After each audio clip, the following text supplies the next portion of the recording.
Elegí vivir con mi mamá después del divorcio. No sabía que su nuevo esposo me iba a levantar del cuello por hacer una broma. ¿Quién ha sido la persona más despreciable que he conocido en mi vida? Mis papás tenían 19 años cuando yo nací. De chiquita, mi mamá y yo éramos uña y carne. Neta, hacíamos todo juntas. Pero eso no duró mucho. Como a los 10 años, mis papás decidieron divorciarse. Me dieron chance de escoger con quién quería quedarme. Y obvio, como era súper apegada a mi mamá, la elegí a ella. Nunca imaginé que eso sería el peor error de mi vida.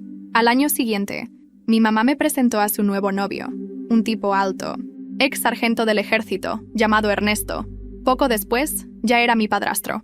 En ese entonces, yo era una niña medio sarcástica.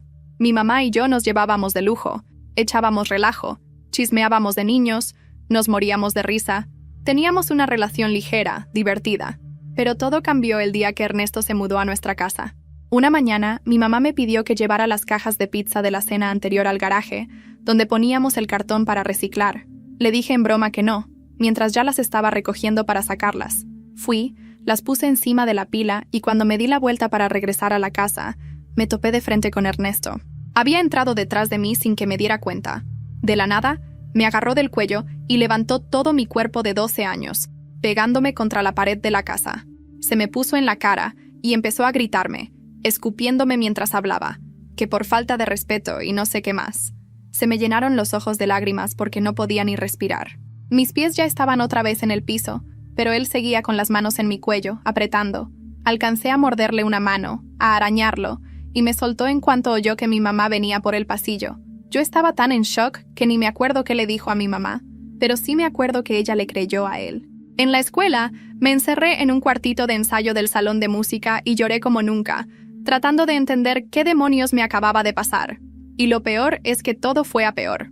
Durante los 2 años siguientes, Ernesto se volvió todavía más cruel. Desarrolló una obsesión enfermiza con mi mamá, como si tuviera algo personal contra mí. Si mi mamá no estaba cerca, me soltaba cachetadas por cualquier comentario que, según él, era una falta de respeto. Y si nos escuchaba chismeando de chavitos, después me buscaba para decirme cosas horribles. Que si estaba muy chiquita como para andar vendiéndome a los niños, y no sé cuánta porquería más. Siempre susurrando esas cosas como si tuviera poder sobre mí, como si yo fuera una amenaza para el control que él quería tener sobre mi mamá. Tenía 14 años cuando me escapé por primera vez. No fue algo que planeé con detalle. No tenía mochila, ni comida, ni dinero suficiente. Solo traía unas monedas en el bolsillo de mi suéter viejo, y un celular prestado por una amiga del salón que sabía más de mi vida que mi propia madre.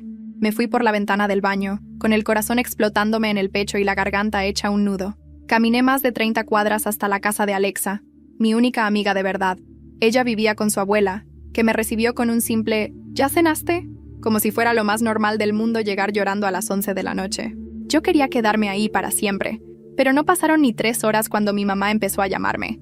Al principio solo mensajes, luego llamadas, después notas de voz con la voz entrecortada, llorando, diciendo que Ernesto estaba como loco, que me estaba buscando por las calles, que tenía miedo de que me pasara algo. Y ahí fue cuando entendí algo que no había querido aceptar. Ella no me estaba buscando porque me quería. Me estaba buscando porque tenía miedo de él. ¿Y si me regreso, Alexa?, le pregunté con la voz bajita, como si el simple hecho de decirlo me hiciera traicionar algo dentro de mí. Ella me miró largo rato. No dijo nada. Fue por su teléfono. Marcó a su abuela que estaba en el cuarto y luego regresó y se sentó a mi lado. Si te regresas, ¿cuánto crees que tarde en golpearte otra vez?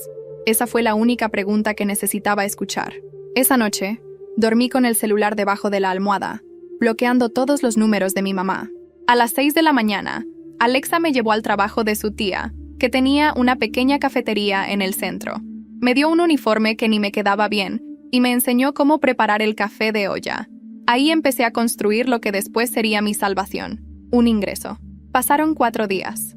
4 días de dormir en un sillón viejo, de trabajar lavando trastes y recogiendo vasos, de fingir que todo estaba bien. 4 días en los que aprendí más sobre mí que en los últimos 2 años, hasta que una mañana, Alexa llegó a la cafetería pálida como papel. Llamaron a mi casa.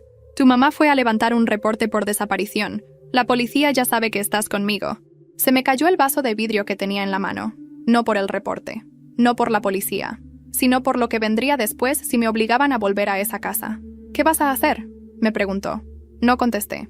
Solo fui al baño. Me encerré y abrí la libreta que aún guardaba en el fondo de mi mochila. La misma donde había escrito todo, desde los 12 años. Donde había fotos, fechas, palabras que me dolían solo con mirarlas. Ahí mismo, tenía impreso el correo al que había enviado el audio de Ernesto, gritándome y golpeándome.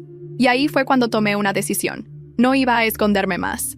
No iba a esperar que mi madre me defendiera. Yo iba a hablar. Ese mismo día fui a la escuela. Pedí hablar con la orientadora escolar y le conté todo. Con pruebas, con nombres, con lágrimas, con rabia. Pensé que iba a ser como en las películas, que alguien me abrazaría, que me protegerían de inmediato. Pero lo primero que me preguntó fue, ¿estás segura de que no estás exagerando? Me levanté, la miré a los ojos y le contesté con algo que no sabía que tenía adentro. Estoy segura de que si no hacen algo, la próxima que salga en las noticias voy a ser yo. Ella se quedó en silencio. Me pidió que esperara. Habló con la directora. Luego vino una trabajadora social. Me hicieron repetir todo. 3 veces. Me sentí desnuda. Me sentí escuchada, pero también expuesta. Como si cada palabra que salía de mí fuera algo que podía usarse en mi contra. Pero ya no tenía miedo. Ese mismo viernes, me dijeron que tenía que ir a declarar al DIF, que si era verdad todo lo que decía, podían iniciar un proceso legal. Que tenían que investigar, hablar con mi mamá, con Ernesto. Y ahí fue cuando lo supe. Él iba a enterarse. Y esa noche, cuando llegué a casa de Alexa, ya había alguien esperando por mí afuera. Era mi papá, pero no venía solo. Venía con Ernesto. Lo primero que pensé fue que me iban a llevar a la fuerza, como si fuera una delincuente. Ernesto estaba parado junto al coche de mi papá, con los brazos cruzados, la mandíbula apretada, y esa mirada de superioridad que siempre traía cuando sabía que estaba ganando. Mi papá se acercó primero. Traía una camisa blanca arrugada, como si se la hubiera puesto apurado, y los ojos hinchados de alguien que apenas había dormido. «Sube, por favor», me dijo sin levantar la voz. Yo no me moví. «No voy a regresar a esa casa», le dije, y me temblaban tanto las piernas que casi me desmayo ahí mismo. «Nadie te está pidiendo que regreses, hija, solo queremos hablar, resolver esto como familia». Mi risa salió sola, sin humor. ¿Como familia? Después de todo lo que pasó, Ernesto dio un paso adelante. Me miró con una sonrisa torcida. «Lo que estás diciendo puede tener consecuencias graves, niña. Estás confundida, influenciada por gente que no entiende lo que pasa en casa». Ahí fue cuando Alexa salió por detrás de la puerta. «Ella no está confundida, está aterrada. Y tú eres el único responsable». «¡Cállate, mocosa!», le gritó Ernesto, perdiendo por un segundo esa falsa calma que usaba en público.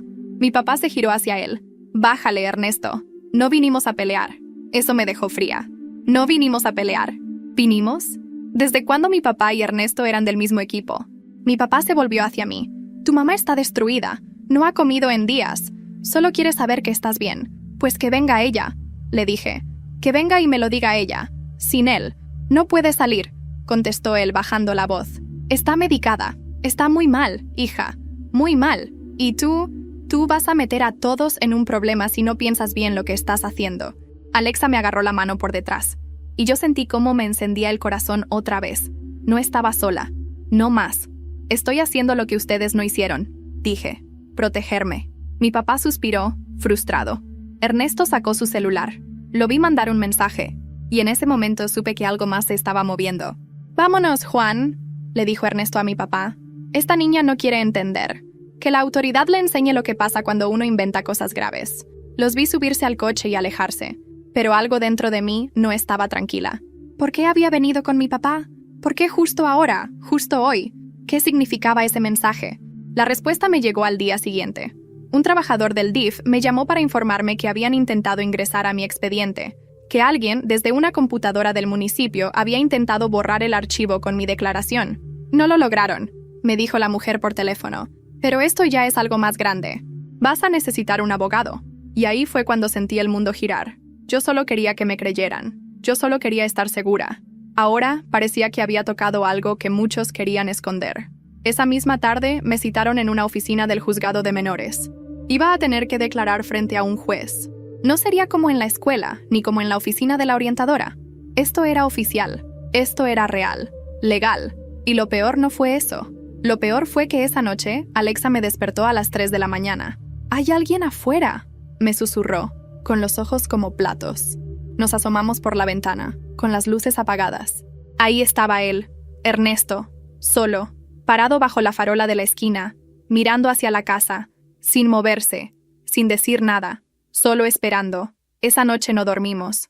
Alexa se quedó sentada en el suelo, al lado de mi colchón, con un cuchillo de cocina en la mano. Yo solo miraba la sombra de Ernesto recortada contra la luz de la calle, parado exactamente en el mismo lugar, inmóvil, como una amenaza viva que no necesitaba palabras. No tocó la puerta, no hizo escándalo. Estuvo ahí casi 2 horas, y luego se fue. Lo que me destruyó no fue su presencia, sino lo que significaba. Sabía dónde estaba. Podía entrar cuando quisiera, y lo peor de todo es que yo no podía probar nada. Nadie más lo había visto. No había cámaras. Nada. Al día siguiente, Alexa fue a hablar con su tía y su abuela. Me dijeron que ya no podía quedarme ahí, que entendían mi situación, pero que no querían tener problemas con la policía o con gente peligrosa. Me dijeron eso con pena, sin querer parecer crueles. «No es por ti, mi niña», dijo la abuela de Alexa, tomándome la mano. «Es que ese hombre da miedo, y tú necesitas un lugar donde realmente puedan ayudarte. Aquí ya no estás segura. Tuve que hacer la maleta. Me sentí sucia, como si llevara el peligro pegado a la piel. La trabajadora social me consiguió un lugar temporal en una casa de acogida para adolescentes. Era un cuarto compartido, con camas de metal y sábanas viejas que olían a desinfectante. Había chicas de todo tipo, unas calladas, otras duras como piedra, algunas que dormían con los ojos abiertos. Yo no hablaba con nadie, solo esperaba. 2 días después fue mi audiencia. Entré a esa sala con la cabeza en alto, pero las manos temblorosas. Me acompañó una abogada del DIF, una mujer joven que me miraba con una mezcla de seriedad y compasión. Había un juez, 2 asistentes, y en la otra esquina, mi madre. Estaba delgada, ojerosa. Traía un suéter que le quedaba grande y los labios partidos. No podía mirarme a los ojos. Ernesto no estaba. El juez me pidió que contara mi versión. No podía parar de llorar. Lo intentaba, pero era como si todo se me desbordara solo por estar ahí, como si cada palabra que salía de mi boca me quitara un pedazo de piel. Hablé de las amenazas, de los golpes, del audio grabado. Hablé de cómo me levantó del cuello cuando tenía 12 años. Hablé de cómo mi mamá me dejó sola, cómo fingió que no pasaba nada. Mi madre bajó la cabeza. No dijo nada. Cuando fue su turno de hablar, solo murmuró. Yo no sabía cómo sacarlo de la casa. Tenía miedo. Me dieron ganas de gritarle, de decirle que yo también tenía miedo. Pero tenía 14 años, y aún así hice más que ella. El juez ordenó una investigación más profunda. Me permitirían seguir bajo custodia del DIF mientras tanto, con acceso limitado a mi madre. Ernesto tendría una orden de restricción temporal. Pero la abogada me lo explicó bien, a solas. Esto no se acaba aquí. Si él tiene influencias, puede alargar el proceso. Lo importante ahora es que no estés sola. Y no estuve. Una semana después, recibí una llamada inesperada. Era mi prima Gabriela, la misma que me había dejado el papelito años atrás. Vivía en Guadalajara. Trabajaba en una organización de apoyo a víctimas de violencia familiar. Me dijo que se enteró por una amiga que trabajaba en el juzgado, que escuchó mi nombre y quiso saber si era yo. Estoy aquí si me necesitas, prima. Lo digo en serio. Tengo lugar en mi casa. Podemos conseguirte una beca para terminar la prepa. Aquí vas a estar a salvo. Por primera vez en años, lloré de alivio. Sentí que alguien me estaba dando una mano real. No una lástima, no una excusa. Una oportunidad. Le dije que sí. Esa misma semana empecé los trámites para mudarme con ella. Pero antes de irme, pasó algo que me sacudió de nuevo. La abogada del DIF me buscó una tarde con la cara tensa. Necesito que veas esto. Me mostró su celular. Era una publicación en Facebook. Una cuenta con un nombre falso había subido una foto mía, saliendo del juzgado, acompañada del texto. Niña conflictiva acusa a su padrastro inocente. ¿Qué hay detrás de esta historia? Y lo peor, había más de 500 comentarios. Y entre ellos, uno con la cara de Ernesto. El tiempo pone todo en su lugar. No dormí en toda la noche después de ver esa publicación. La foto no era casual. No era como esas que alguien saca de lejos y sin querer. Estaba tomada de frente, a pocos metros de la puerta del juzgado. Era obvio que quien la tomó me estaba esperando. Y ahora mi cara estaba en redes sociales, junto a mi historia, distorsionada, retorcida, convertida en un espectáculo. Sentí como si me hubieran arrancado la ropa en público. Le mostré la publicación a Gabriela por videollamada. Se puso seria de inmediato. Eso no es solo difamación, es acoso. Y lo peor, alguien que estuvo dentro del juzgado te filtró. Nadie más tenía esa foto. Tú tienes que salir de ahí ya. 2 días después, tomé un autobús con destino a Guadalajara. No lloré al irme. Ni siquiera me despedí de nadie. Ya no tenía a quién. Sentía que dejaba atrás una ciudad que nunca fue mi hogar, que me tragó viva cuando más necesitaba que me protegiera. Gabriela me recibió en la central. Me abrazó tan fuerte que por un momento pensé que se me iba a romper el pecho. Ahora sí, nadie te va a tocar, te lo juro. Vivía en un departamento modesto pero cálido. Tenía 2 gatos, un balcón lleno de plantas y un cuarto libre que me ofreció sin condiciones. Me consiguió una entrevista con una escuela nocturna para seguir la prepa y un taller de dibujo en las mañanas. Era raro. Después de años con el cuerpo tenso, como un resorte, ahora podía caminar sin mirar detrás. Pero la paz no es algo que uno aprende de inmediato. Me costaba dormir, saltaba con cualquier ruido. Tenía pesadillas con Ernesto tocando mi puerta. Y lo peor era que mi mamá no me había buscado ni una vez. Nada. Ni una llamada. Ni un mensaje. Como si yo también hubiera muerto para ella. Una noche, Gabriela me encontró llorando en la cocina, a las 2 de la mañana. ¿Extrañas a tu mamá? Asentí sin mirarla. Me dio un té caliente y se sentó conmigo. Te voy a contar algo, me dijo. Cuando tenía tu edad, también tuve miedo de hablar. Mi padrastro me encerraba con llaves y mi mamá no estaba. Me tocaba cuando yo fingía dormir. Mi mamá tampoco me creyó. Me corrió de la casa cuando le conté. La miré, con los ojos abiertos como platos. ¿Y qué hiciste? Sobreviví. Me fui. Me juré a mí misma que si alguna vez alguien me pedía ayuda, no iba a dudar. Por eso estoy aquí contigo. Ese fue uno de los momentos más importantes de mi vida. No solo por lo que me contó, sino por cómo me lo contó. Sin drama, sin buscar lástima, con dignidad, con fuerza. Ahí entendí que no estaba rota, estaba cambiando de piel. Pasaron semanas tranquilas.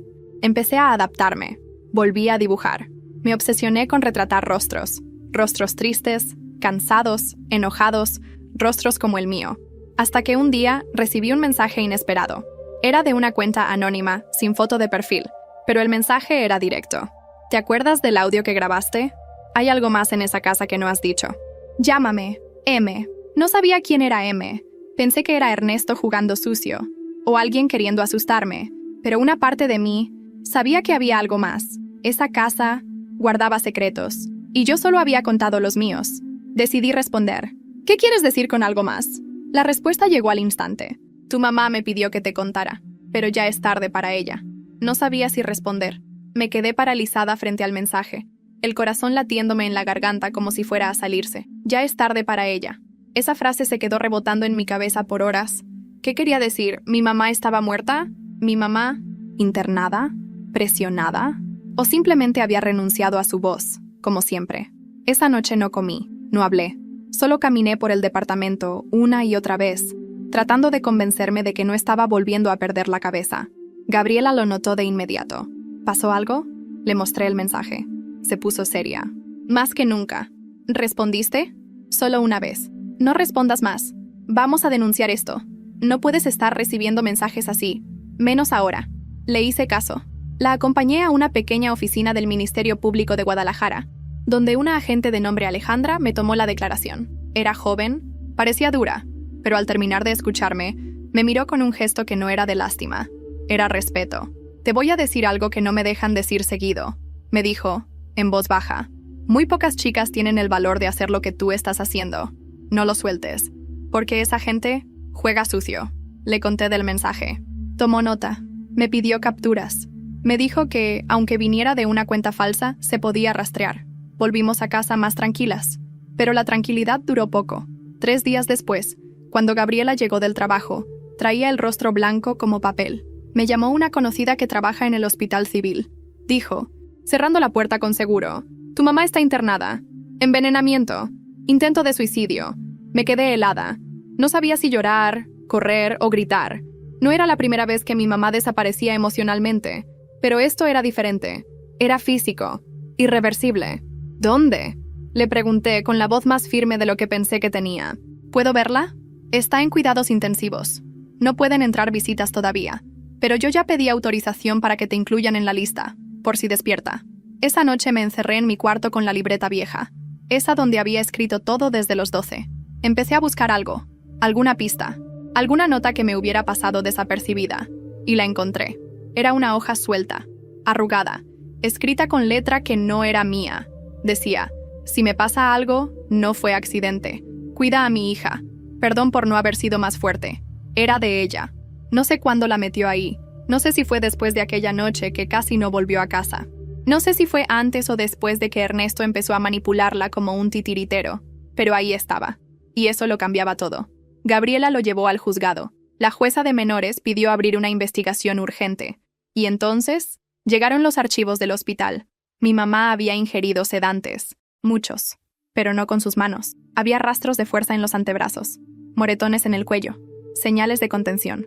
No fue un intento de suicidio, nos dijo la doctora. Fue un intento de asesinato simulado. Ernesto, él, intentó matarla, para silenciarla, para que no hablara.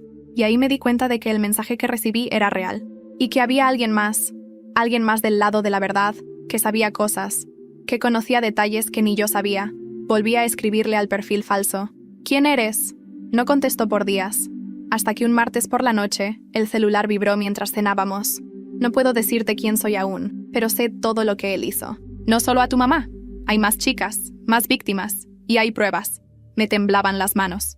Gabriela, le dije, esto es más grande de lo que pensábamos. Y entonces llegó el último mensaje de esa noche. Tienes que ver la caja azul. Está en la casa de tu infancia, en el closet del cuarto de visitas, detrás del falso panel de madera. Ahí está todo. No tenía planes de volver a esa casa. Nunca. Ni en sueños.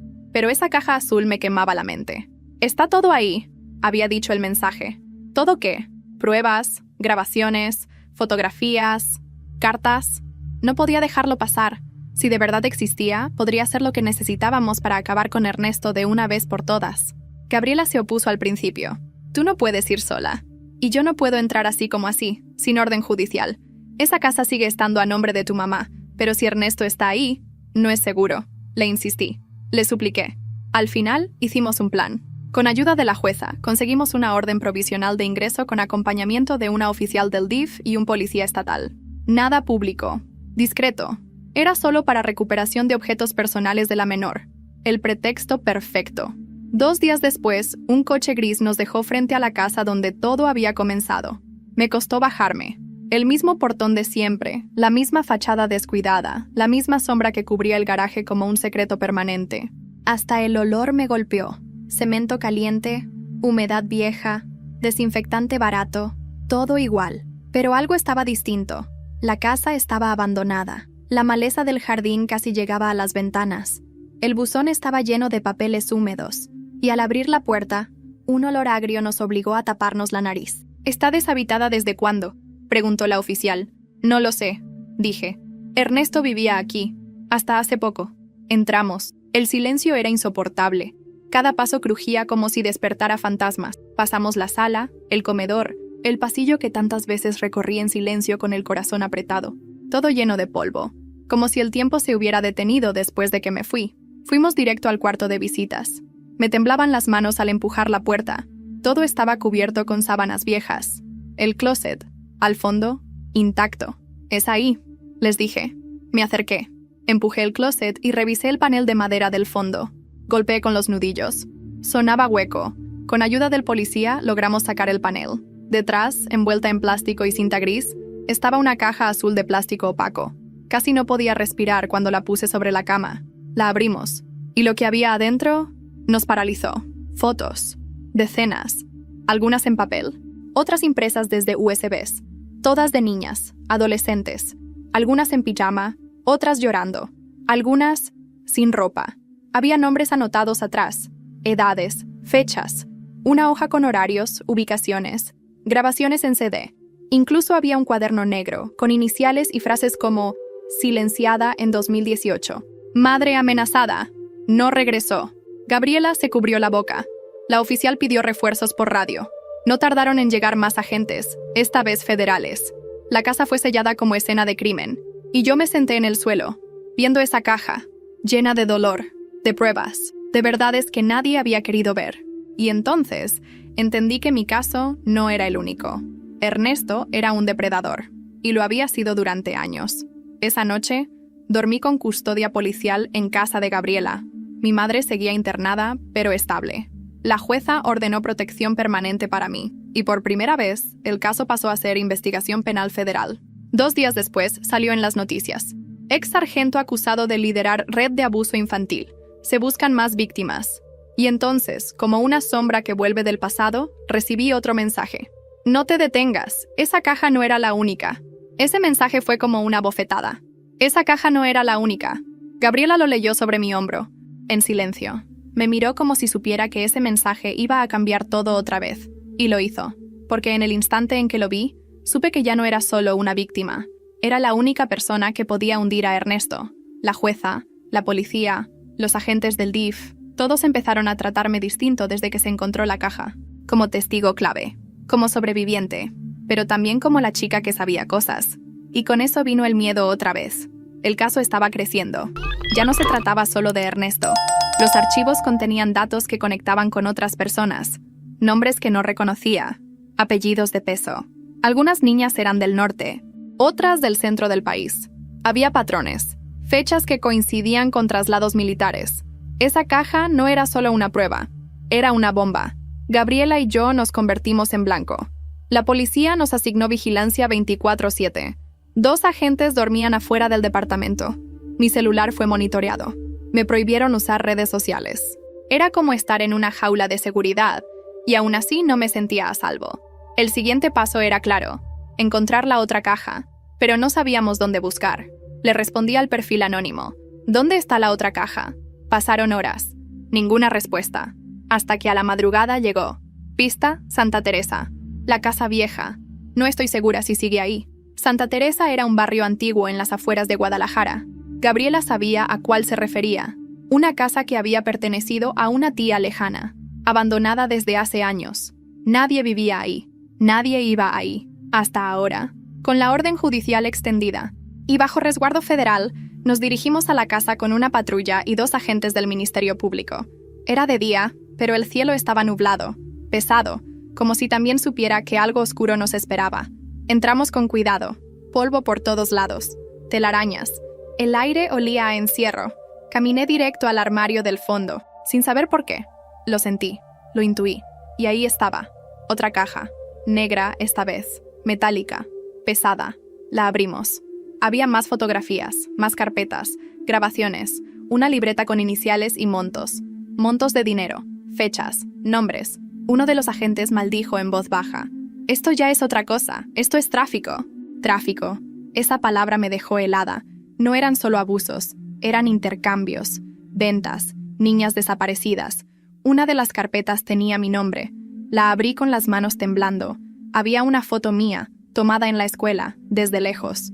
Una nota escrita a mano. Responde bien a control, tiene potencial. Vomité ahí mismo, en el piso. Sentí como si todo el veneno de esos años me hubiera salido de golpe. El caso explotó en los medios. Las autoridades no pudieron seguir ocultándolo. Ernesto tenía vínculos con una red mayor. Había videos que lo implicaban directamente. Testimonios de otras chicas empezaron a salir. Mujeres que habían callado por años. Algunas ya adultas, otras aún atrapadas. Y entonces, la bomba final. Ernesto había desaparecido. Cuando la policía fue a buscarlo con una orden de arresto federal, ya no estaba. Había huido, dejando atrás cuentas congeladas, propiedades vacías y un rastro de silencio. No se fue solo, dijo Gabriela. Alguien lo está protegiendo. Recibí otro mensaje del perfil anónimo. Si lo encuentran, te va a querer callar. Ya lo hizo antes. Ten cuidado. Gabriela me abrazó fuerte esa noche, mientras yo temblaba como una hoja. ¿Qué quiso decir con «ya lo hizo antes?» Pregunté, apenas susurrando, y entonces lo entendí. Mi mamá sabía todo. Intentó hablar, y él la intentó matar. Ahora vendría por mí. Ya no dormía, ni de día ni de noche. Me quedaba con una lámpara encendida junto a la cama, la puerta cerrada con llave, el celular cargando en la mesita de noche y el cuchillo de cocina escondido bajo la almohada. No podía respirar tranquila. Aunque hubiera policías afuera, aunque Gabriela me prometiera que estaba a salvo, yo lo sentía cerca, como si su sombra me siguiera a todos lados. Ernesto había desaparecido hacía más de una semana. Nadie sabía si estaba en otro estado, si había cruzado la frontera o si simplemente se había metido en algún agujero esperando a que todo se apagara. Pero yo sabía que no era un hombre que huía por miedo. Él no desaparecía, planeaba. Eso lo hacía peor. Las autoridades habían confirmado públicamente que estaba vinculado a una red de explotación infantil. Las pruebas halladas en las cajas habían abierto más de 20 casos paralelos. Algunos de esos nombres aparecían en los archivos como clientes, otros como intermediarios. Había incluso notas que implicaban policías, militares retirados, empresarios, un cáncer que se extendía por debajo de todo. Y en el centro de la tormenta estaba yo. Una tarde me llamaron del hospital. Mi mamá había despertado. Corrí con Gabriela hasta el área de cuidados intermedios. Solo me dejaron verla 5 minutos. Estaba pálida, ojerosa, con el rostro más flaco de lo que jamás la había visto. Parecía un fantasma de lo que fue, pero me reconoció. «Hija», me dijo con la voz casi apagada, «no dejes que te atrape». Me senté junto a ella, la tomé de la mano, lloré. No le pregunté nada. No hacía falta. Ella ya sabía que yo sabía. «Lo intenté», murmuró. «Intenté irme, pero tenía algo sobre mí». «¿Qué cosa?» «Fotos. De cuando yo era más joven, antes de que tú nacieras. Me amenazaba con destruirme, con mostrarle a tu padre cosas que me hizo hacer. Yo tenía miedo, hija. Miedo de que tú me odiaras si sabías... No me importa». «Mamá», le dije llorando, «solo dime qué más sabes». Cerró los ojos y me lo dijo. Ernesto tenía una casa en Tepatitlán. No figuraba a su nombre. Estaba registrada a nombre de un tal Federico L. Ella había ido una vez cuando él estaba fuera. Había cámaras, puertas cerradas con clave, cuartos vacíos con colchones en el suelo. Le prohibió volver. «Ahí escondía cosas», me dijo. Lo escuché hablar por teléfono. Dijo que era su segundo nido. Ahí guardaba lo importante, las pruebas, el archivo real. El archivo real. Cuando se lo conté a la policía, todo se activó otra vez. Gabriela me acompañó hasta la oficina de la fiscalía. Allí, junto a 2 agentes federales y la jueza, trazamos una operación. La orden de cateo tardó 3 días. 3 días que sentí como una sentencia. Y entonces, la redada. Entraron a la casa en Tepatitlán un lunes a las 5:40 a.m. Lo encontraron, a Ernesto, encerrado en un cuarto del fondo, solo, con una laptop abierta y un revólver al lado. No opuso resistencia. Tenía la mirada vacía. Apenas habló. Pero entre los cajones había otra caja. Y esta era peor que las anteriores. Videos, documentos, conversaciones grabadas, registros bancarios. Y una lista. Una lista de nombres. Entre ellos, políticos activos, empresarios, jueces. Y uno que nadie esperaba. Un nombre que me rompió por dentro. Mi padre. Gabriela lo leyó en voz alta y se detuvo. Me miró. «¿Quieres que investiguemos esto? ¿O lo dejamos así?» No supe qué decir. Por dentro, algo se rompió. Algo que yo creía intacto. Pero también supe que no podía parar ahora. «Investígalo todo», le dije. «No voy a dejar a nadie esconderse detrás de una sonrisa familiar. Porque si mi padre había sabido algo, si había participado, él también tenía que caer. Y mientras Ernesto era trasladado bajo máxima seguridad, mi mamá entraba en terapia intensiva otra vez, por una complicación en el corazón. Y yo solo podía pensar en una cosa. ¿Cuánto más falta por saber? Hay cosas que uno no quiere saber. Por más que digas que buscas la verdad, hay verdades que queman los ojos, que se te meten en la sangre como veneno y no te dejan dormir. Y eso fue lo que sentí cuando vi el nombre de mi papá en esa lista. Mi papá, el que me llevaba por el helado cuando niña, el que me regaló mi primer cuaderno de dibujo, el que desaparecía por semanas, sí, pero siempre volvía con un chiste tonto y una sonrisa que, hasta hace poco, yo me creía. Ahora todo se tambaleaba. «Hay que confirmar si es él», dijo Gabriela, mientras los federales empezaban a revisar la información del archivo. «Puede haber más de un Juan Manuel Hernández». Yo quería creer eso. Necesitaba creerlo. Hasta que vimos el número de identificación fiscal. Y coincidía. Era él. Estaba vinculado a una transacción de dinero enviada desde una cuenta que compartía con Ernesto, fechada justo en el año en que yo me mudé con mi mamá. En los registros figuraba como apoyo para traslado y silencio. 80,000 pesos. Yo no entendía nada. ¿Silencio de qué?, pregunté. Y entonces una de las agentes sacó un documento más. Un contrato. Falso. De esos que se usan para justificar depósitos. Según ese papel, mi papá rentaba una propiedad a nombre de Ernesto, solo que esa propiedad nunca existió. Fue una coartada, una máscara, una forma de cubrir la transacción real. La verdad era otra. Mi papá sabía lo que pasaba, o al menos parte de ello, y recibió dinero a cambio de no intervenir. No pude respirar. Salí de la oficina como si me hubieran pateado en el pecho. Me senté en una banca frente al Ministerio Público. Lloré. Lloré de una forma que ni sabía que se podía llorar. De rabia, de asco, de impotencia. Gabriela me abrazó. «No lo veas como tu papá. Véelo como lo que es. Un cómplice». «¿Cómo se hace eso?», le pregunté. «¿Cómo se deja de ver a alguien como tu padre?». El día que entiendes que te falló, que no te protegió. Esa noche no hablé con nadie. Solo me encerré en el cuarto y escribí. Saqué la libreta vieja, la de siempre. Le escribí una carta a mi padre. Una carta que nunca iba a mandar. Pero necesitaba sacarlo de mí. Necesitaba expulsarlo. No te odio. Ni siquiera eso mereces. Solo te borro, como si nunca hubieras estado. Porque estar, no estuviste. Las autoridades lo citaron a declarar 2 días después. Y fue. Y negó todo. Dijo que no sabía, que solo había ayudado con un préstamo a un amigo de juventud, que nunca entendió por qué Ernesto se alejó de repente, que no tenía idea de lo que él hacía en su vida privada. La fiscal levantó la ceja mientras hablaba. No le creyó. Nadie le creyó.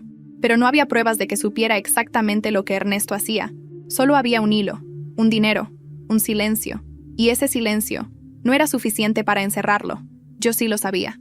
Sabía que me escuchaba por teléfono cuando me quejaba de Ernesto, que me cortaba cuando yo empezaba a contarle algo. Sabía que miraba para otro lado, que eligió no ver. Eso también es violencia. El caso siguió creciendo. Medios nacionales empezaron a cubrirlo. Ernesto, ya capturado, no hablaba. No decía ni una palabra.